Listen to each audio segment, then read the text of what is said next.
दोस्तों, जैसा कि हम जानते हैं कि कुंभ का मेला जो समाप्त हो चुका है और जो कुछ लोग वहां गुम हो गए थे, कुछ तो वापस आ गए हैं और कुछ का अभी कुछ पता नहीं चल पाया। दोस्तों, एक ऐसी महिला जिसकी उम्र 29 साल की होती है, वो 2 फरवरी को कुंभ के मेले जाती है। और दोस्तों, फिर क्या होता है, वो 40 दिन के बाद जब वापसी घर पर लौटती है, तो फिर क्या होता है, उसके परिवार वाले सन्न रह जाते हैं और उससे पूछने लगते हैं कि आखिर तुम कहाँ थी और 40 दिन के बाद आज तुम घर पर कैसे आई। तो वो कहने लगती कि मैं अब सन्यासिन बन गई हूँ और अपनी बेटी को लेने आई हूँ। दोस्तों, इसी के बीच सच सामने आता है जिसे आप सुनोगे, सुनकर दंग रह जाओगे। आखिर सच्चाई है क्या? नमस्कार, क्राइम स्टोरी में आपका स्वागत है। मैं अफसर सिद्दीकी। अगर आपने हमारे चैनल को सब्सक्राइब नहीं किया तो सब्सक्राइब जरूर कर लें ताकि हमारा मोटिवेशन बना रहे। दोस्तों, ये सच्ची घटना आगरा की है। आगरा में एक पति पत्नी और उनकी एक बच्ची रहती। तो एक लड़के का नाम सुरेंद्र होता है, सुरेंद्र की पत्नी का नाम छाया होता है और उसकी 9 साल की बेटी होती है जिसका नाम हंसिका होता है।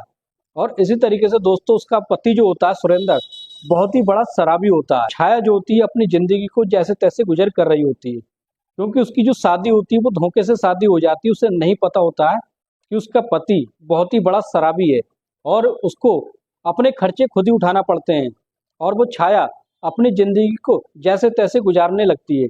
दोस्तों, इसी के बीच में क्या होता है, फरवरी 2025 से कुंभ का मेला लगने लगता है।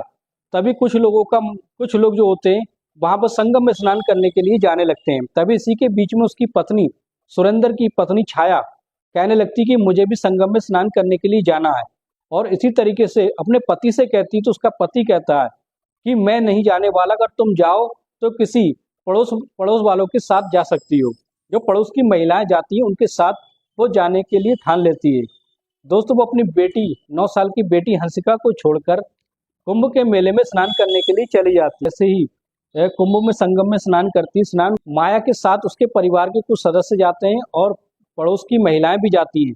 लेकिन दोस्तों, सारे लोग जो होते हैं जैसे ही वहां जाते हैं तो माया जो होती है उनको मेले में, कुंभ के मेले में उनसे बिछड़ जाती है और उसका कहीं अता पता नहीं चल पाता है।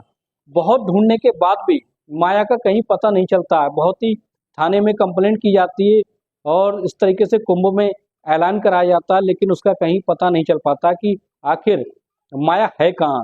दोस्तों, इसी की थक हार कर जो मोहल्ले पड़ोस के और कुछ इसके परिवार के जो सदस्य गए होते हैं वो घर पर आ जाते हैं। दोस्तों, इसी के बीच में उसकी जो बेटी होती है, 9 साल की बेटी, उसको सबसे ज्यादा दुख होता है अपनी माँ के बिछड़ने का।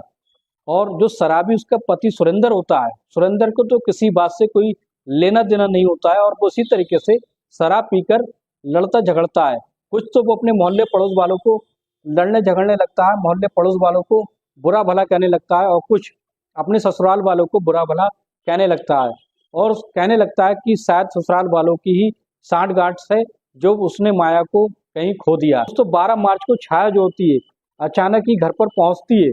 तो पहुंचने के बाद घर के सारे सदस्य, सुरेंद्र की माता पिता और उसके जो घर के सदस्य होते हैं वो देखकर भौचक्के रह जाते हैं। उसका ऐसा रूप आज तक उन्होंने नहीं देखा था।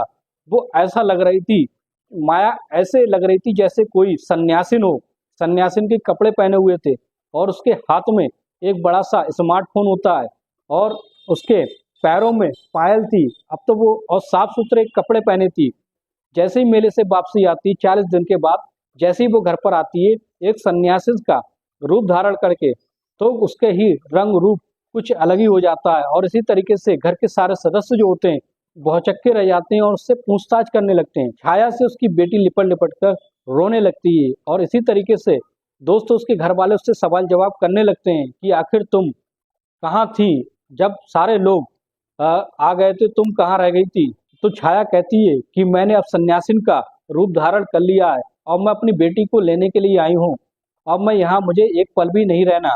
जब ये बात उसके शराबी पति से वो कहती है तो उसका शराबी पति कहने लगता है कि मुझे कोई मतलब नहीं है, तुम कहीं रहो। तो छाया के सास ससुर जो होते हैं वो पूछने लगते हैं कि आखिर अगर तुम सन्यासिन बन गई हो तो अपनी बेटी को लेकर क्यों जा रही हो, तुम अकेले ही सन्यासिन की जिंदगी काटो। तो वो कहने लगती नहीं, मैं अपनी बेटी को अपने साथ ले जाऊंगी। इस शराबी पति पर मुझे कोई भरोसा नहीं है, इसकी जिंदगी का, इसके भविष्य का मुझे ही सोचना है। तो दोस्तों, कुछ जैसे ही इस बात की वो जिद करने लगती है तो मोहल्ले पड़ोस के लोगों को शक हो जाता है और सोचने लगते हैं कि आखिर इसका कहीं ना कोई राज है जो हमें बताना नहीं चाहती है। छाया के सास ससुर जो होते हैं पुलिस को बुला लेते हैं। पुलिस को बुलाने के बाद उससे पूछा जाता है, पुलिस उससे पूछती है कि आखिर तुम कौन हो, घर पर लौटी हो और अपनी बेटी को क्यों ले जाना चाहती हो। और जब तुमने सन्यासिन का रूप धारण कर लिया तो तुम वहीं रहो, अकेली रहो, अपनी बेटी को ले जाने का क्या मतलब है। तो वो कहने लगती है, पुलिस वालों से कहती है कि ये तो पति उसका सुरेंद्र वो एक शराबी है और वो उसका भविष्य को खराब कर देगा, इसलिए मैं अपने साथ ले जाऊंगी और वहीं पर इसकी देखरेख करूंगी।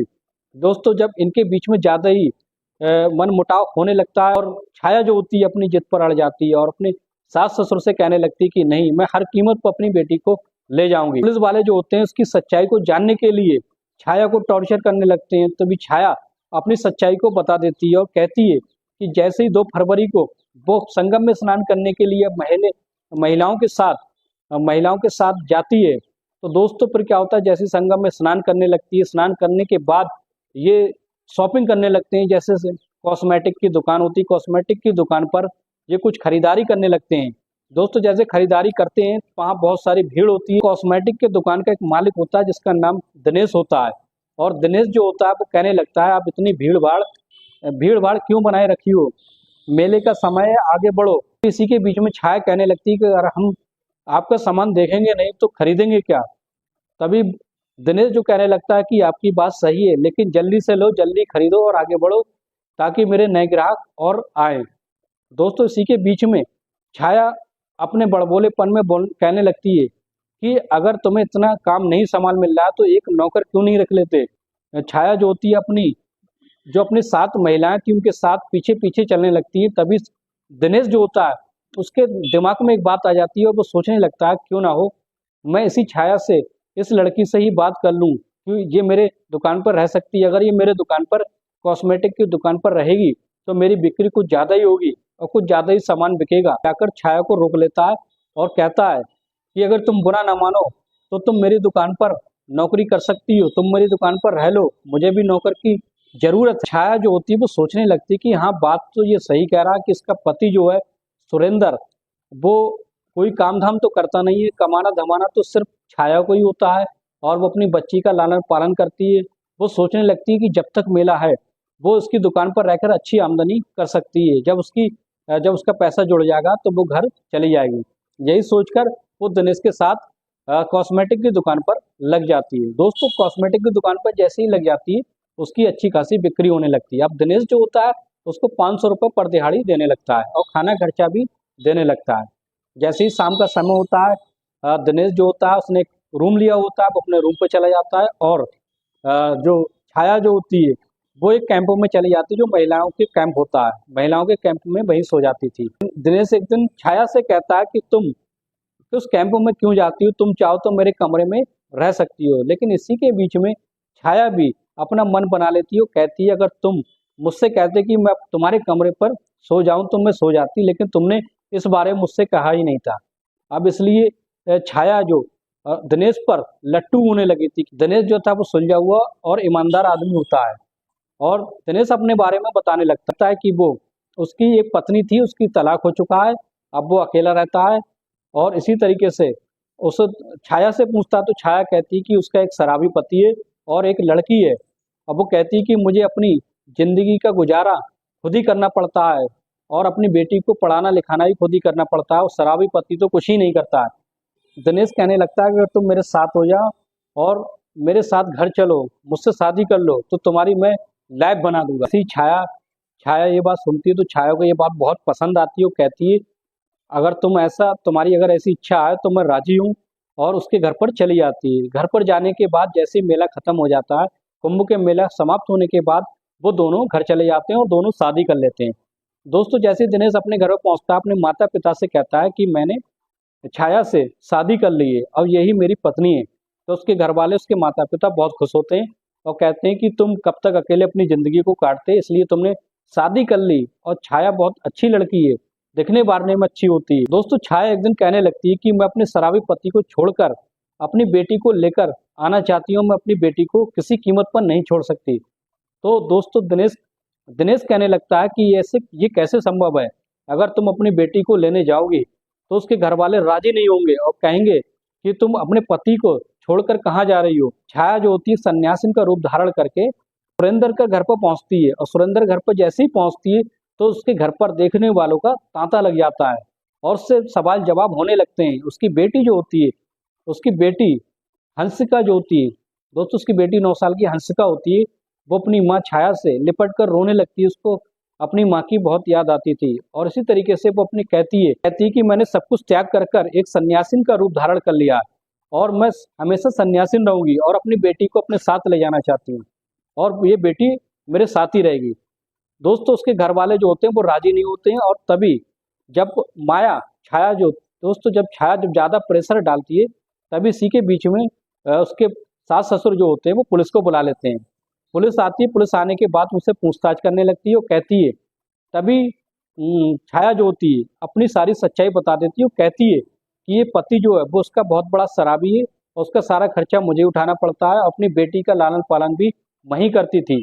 अब इसलिए मुझे एक ऐसा पति मिल गया है जो मेरा बहुत अच्छे से ख्याल रखता है, मुझे अच्छा खर्चा देता है। अब मैं उसी के साथ रहना चाहती हूँ और मैंने उससे शादी भी कर ली है। पुलिस जो होती है अब दिनेश को बुलाती है, दिनेश की बारे में हिस्ट्री निकालती है, मोहल्ले वालों से पूछताछ की जाती है तो पता चलता है दिनेश बहुत ही भला आदमी है, बहुत अच्छा आदमी है। तभी पुलिस जो होती है उनका फैसला कर देती है और दिनेश को वो बेटी सौंप देती है और दिनेश के साथ रहने के लिए पुलिस अनुमति दे देती है। अब जो सुरेंद्र होता है वो कहता है मुझे इस बात से कोई फर्क नहीं पड़ता है,